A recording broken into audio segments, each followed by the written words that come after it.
Hey, this is BrindeWolf. And I'm Lunaria. You're listening to Rise Awakenings, part of the Rise Radio Network where advice meets action. We're here to spark your growth, lift your spirit, and help you crush your potential. Rise Awakening, hear the call. Through the static, we break the wall. Your station, your voice where dreams awaken. Life, Rise Awakening, now is the time. Rise Awakenings, let's rise together. So, I guess I should tell them what the cards want me to tell them.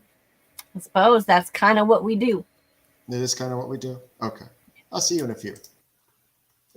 All right.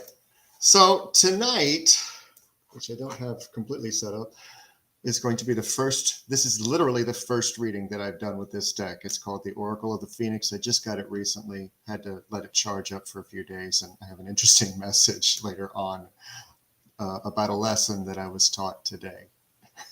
That's going to go along with the theme of this deck. But we're going to start off with personality.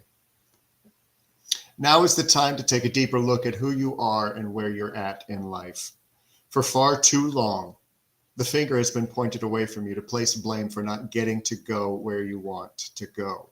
It's time to shift that. The blue phoenix on this card is here to mirror back to you those things that you have been misplacing, not as in lost, but as in taking ownership. If you truly want to see your life change, it's time for you to take charge of who you are and who you want to become. Integrity doesn't start by showing up for others. It starts with watching the promises you make yourself and sticking by them. Want change to happen and to manifest? Well, it's time to shift the mindset and get to work. Then we have radiant power. And this beautiful phoenix is here to remind you of your inherent power. And where does this come from? Your ability to reframe the negative into the positive. If you say you don't know how, this is a bit of a lie that you're telling yourself, because you do. You know how to reframe and show gratitude for all the things you do have. You do have when you have those moments when you feel like everything is slipping away. This isn't asking you to bury the negative with toxic, positive, spiritual bypassing. This is asking you to enhance your power by recognizing what is actually good and present. You so good in you so you can find more of it as well as attract it. Sorry, tripping over my words today. Then we have wealth and abundance. It asks the question, are you in a mindset or identity of lack right now? Are you seeing around you all of these signs of other people living in financial freedom and you scrape by just to keep your phone active? This phoenix is quite plainly reminding you to take note of what you have and not what everyone else does. Take a look around and see where you're clearly abundant. You have a roof, a car, a family, water, food. Even the small, silly things matter and are things to be grateful for. Take stock and rebuild the feeling of abundance. You'll have more energy as a result. And you'll realize that you're more abundant than you thought. Then free yourself from perfectionism. Now, you've heard me say you cannot learn from mistakes you don't make. This Phoenix reminder is here to tell you that again. If you're on a journey to find your true soul path in this life and stumble, it isn't a sign that you're falling. It's a sign that you're beginning and learning. Let go of the need for everything to be perfect. Make the mistakes, fall down. Let failure be your feedback so you can do better. Keep going. And remember that you are perfectly perfect in your imperfections. And when you are showing your truth, others will see it too. Then we have desire and reality. Affirmations, mindset, meditation, and positive quotes are great. But if that's all you're doing, you're not going to get very far at any substantial rate. You can I want yourself into exactly where you don't want to be if you aren't taking the action that's necessary. Bit of a psychological message on this one. One of the easiest ways out of anxiety or lack is by taking direct action. That's the reality. The breakthroughs and popcorn moments can happen when you're not actually looking for them. But if you're sitting there in your desires and not making them real, it's going to circle and cycle right back around to where you were trying to leave. Time to do something, not just think about it. And finally, we have the foundations of love. What would happen if you took the survival energy of the ego to be better, be the best, or have the most, and switched it to a knowing that you are already all of those things? What does loving yourself look like? What does receiving love look like to you? It's going to be tough to answer that question easily if you don't know what loving yourself looks like. This beautiful phoenix here, I'll show you her again, is here to remind you of the only thing that you can take with you from this life, your love energy. Imagine for a moment what life would look like if quite literally the only thing you needed to survive was love. And there was a genuine and constant flow of love to and from each and every one of us. Sure, I hear you. Pipe dream, and let's get real. Let the fulfillment of love be your driving force in life. The needs of the ego can be quieted a bit if you do. And then when you do receive the desires and dreams you have, they'll be even more special because they won't be tainted with lack, scarcity, or competition. Even though we'll admit that a healthy competition can be exciting and motivating on its own. Just remember that the foundation of love can make it all that more enjoyable. Not doing it because you're driven by those negative thoughts. Hi.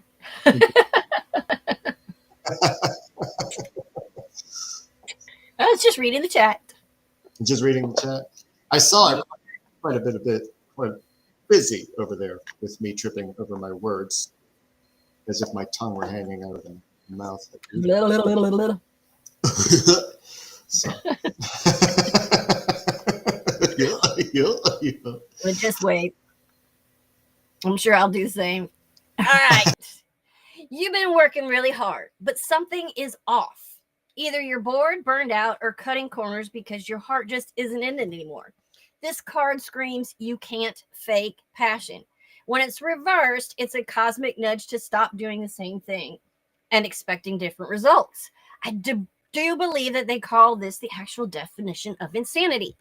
If it's a job, a relationship, or even a personal project, you're either not getting the payoff you deserve or you've stopped giving it your best because it's lost its spark. You can't manifest abundance by just half-assing your dreams. It's time to realign that effort with something that actually lights you up and makes you happy. All right. In the challenge position, the King of Cups. Here's your emotional grown-up card, except it's showing up in the obstacle as your obstacle in the challenge position. That means you're trying to stay calm and collected, but underneath, you're one emotional wave away from losing your cool. You might be struggling to manage your feelings or open up about drowning in them. Someone open up without drowning in them. Someone around you may be acting all emotionally mature, but they could be suppressing the truth or playing therapist instead of partner. Stop being the rock for everyone else. If you're secretly crumbling inside, you cannot pour anything from an empty cup. All right. Next up, the Eight of Cups reversed. The subconscious foundation. You know it's time to move on from something, but you're hanging on like it's your last hope. But it's most certainly not. Whether it's fear of change, nostalgia, or good old-fashioned stubbornness, you're resisting the call to walk away. Deep down, you're terrified of what happens after you let go. But the universe is trying to tell you something, and that is why it is trying to evict you from your comfort zone. There is a reason. Stop trying to make nothing happen because it's just going to happen. All right. In the past, well, something already ended, didn't it? This isn't about literal death, but it's definitely a chapter closed, and closed hard. You've already faced a big transformation, or one just shook you to the core. The old version of you is gone, now ashes. The new you is still learning to rise. Don't mourn what you've outgrown. Celebrate the fact that you're evolving. You're the phoenix. Stop crying about the ashes when you are the damn fire. All right. Three of Wands. This is your goal or your conscious mind. You're dreaming big again. Finally, You started to look ahead and plan the next chapter, even if you're still shaking off the dust of the old one. The Three of Wands says expansion, travel, ambition, and looking out to new horizons. It's like your spirits are whispering to you, there's more out there. Go get it. You've got your eyes on the prize. Keep them there, not on the rearview mirror. The past is nothing but a story now. Time for a new one. All right. The Knight of Wands is in the near future. Adventure is calling, and it's loud. This night is all passion, fire, and let's make moves. Expect action, spontaneity, and maybe a little chaos, which you know is your natural habitat anyway. Just be careful not to act too fast or burn bridges or blow opportunities. Confidence is sexy, but recklessness isn't cute at all. You're about to kick the door open and make an entrance. Just make sure it's into the right room. All right. Your attitude is the Star. This is absolutely beautiful. You've still got hope, faith, and sparkle, even after everything you've been through. The Star means healing, renewal, and believing in your destiny again. You're starting to trust that what's meant for you will find you. You're literally glowing both inside and out. You're the main character, Healing Era Edition. Keep that aura bright and your standards high, most definitely higher than they have been. Unknown caller. Excuse the unknown callers of the world. All right. Next up, your external influence, the Ace of Swords. Uh-oh, someone's truth bombs are incoming. This card is clarity, communication, and mental breakthroughs. Someone or something is about to hand you the missing piece of the puzzle. It could be a conversation that sets you free, a contract, or even a hard truth that cuts through the fog. Either way, it's fresh air, not drama. So try not to worry and face the conversation with that star energy. Now that the bullshit fog is lifting, see clearly, speak sharply, and don't let anyone ever gaslight you again. Number 9, in your hopes and fears, the Wheel of Fortune. You're terrified of losing control, but secretly craving change. This is fate doing its thing. The ups, the downs, and the wild turns. You might fear the unknown, but the wheel promises that everything is shifting in your favor, if you let it. Trust even when it feels like a roller coaster. You can't rig the game, but luck's on your side. So grab the dice and just roll. All right. In the last space, the outcome is the Queen of Swords, and there she is, the comeback queen. You and this journey, standing tall, sharp, and absolutely done with the nonsense. You've learned your lessons, found your truth, and you're not afraid to use your voice. This queen doesn't chase; she attracts clarity, peace, and respect. You've been through hell and got the receipts to prove it, but now you're running your life like a CEO with boundaries and great hair. The big picture. This is the glow up era. This reading is one big transformation story. You're walking away from burnout and emotional stagnation straight into power, clarity, and purpose. You've been tested, cracked open, and reborn, and now you're about to take that sword, the ace and the queen combo, and cut your own path. You've got death for endings, the star for hope, and the wheel for destiny. That's a lot of cosmic level change. You're not just rebuilding, you're rebranding your entire life. And one final note from the universe: stop second guessing your magic. You're not meant to stay where you were. You're meant to rise, awaken, and illuminate. And that is all I have.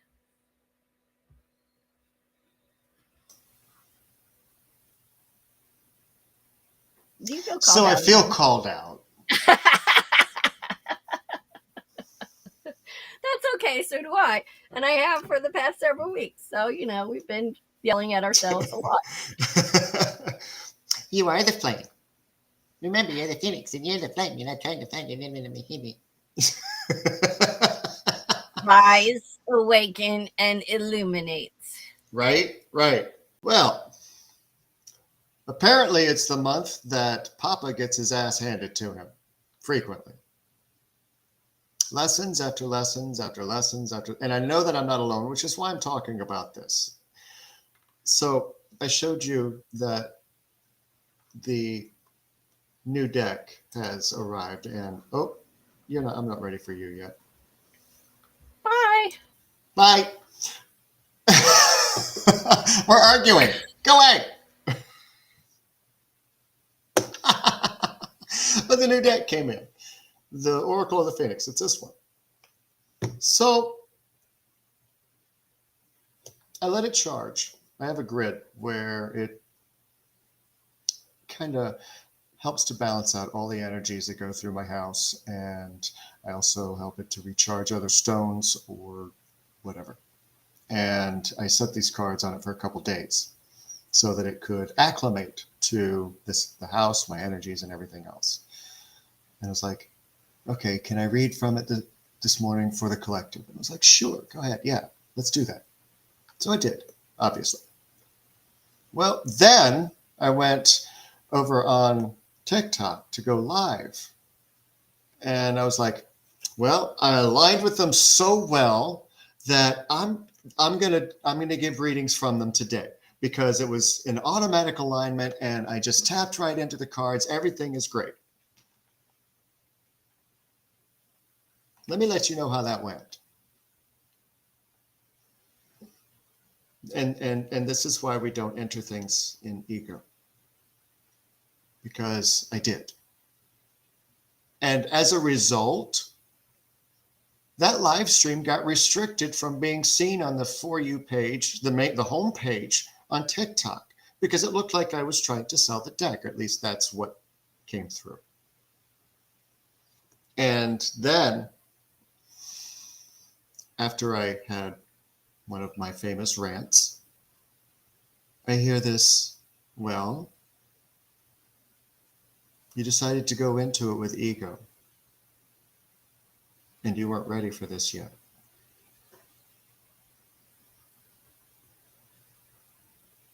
Oh. Okay. So what's the point?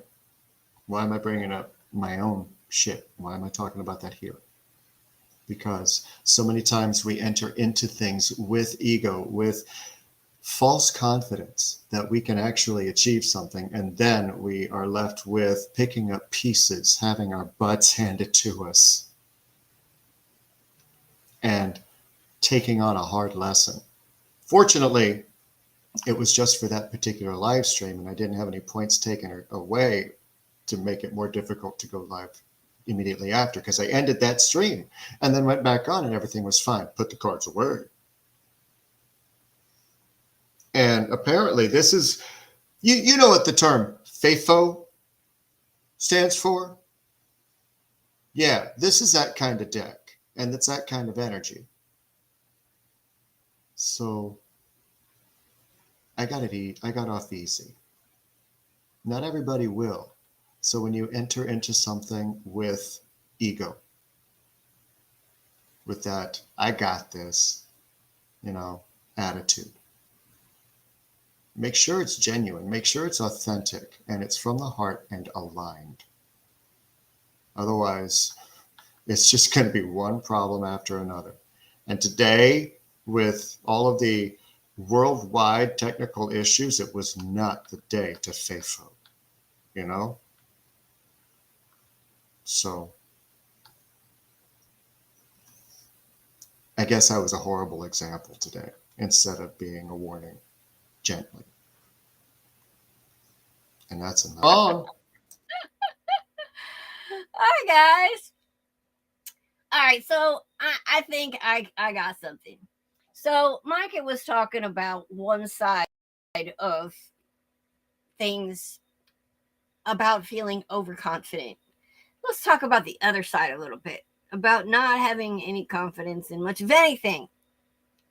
That's kind of where I have been, or I was, up until, recently.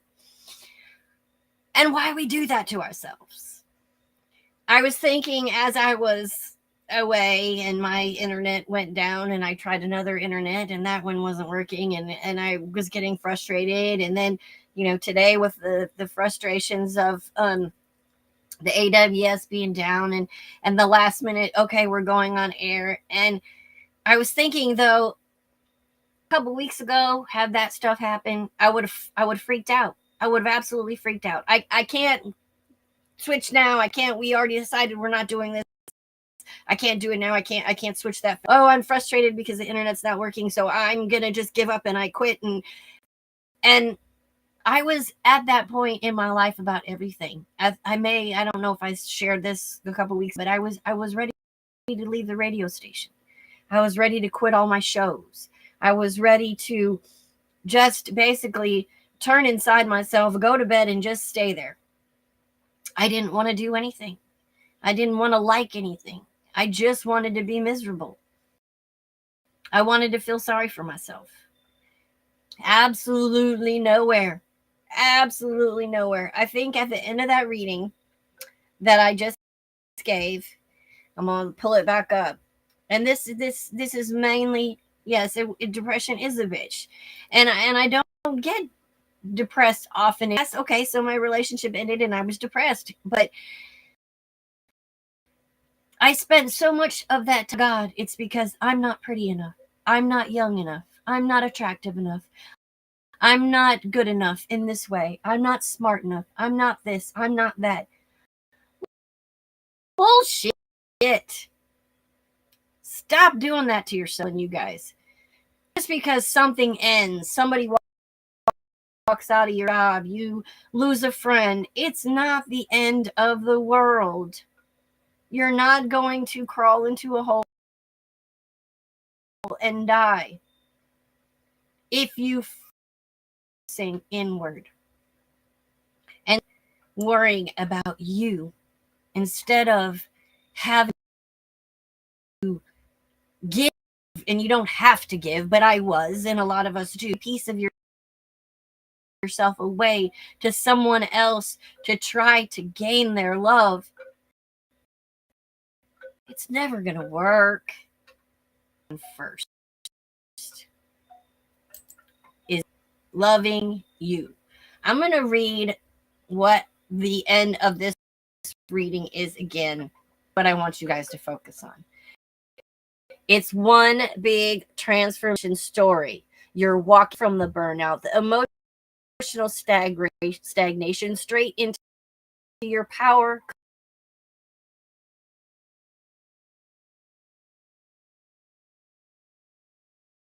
clarity, and purpose. Cracked open and reborn, and now you're about to take that sword and cut you're not just rebuilding, you're rebranding your entire life and verse. Stop second guessing. You're not meant to stay. You're meant to rise, illuminate. And that is what I want you guys to remember this week. And hopefully I'm still here because it says my connection's lost, but I don't know.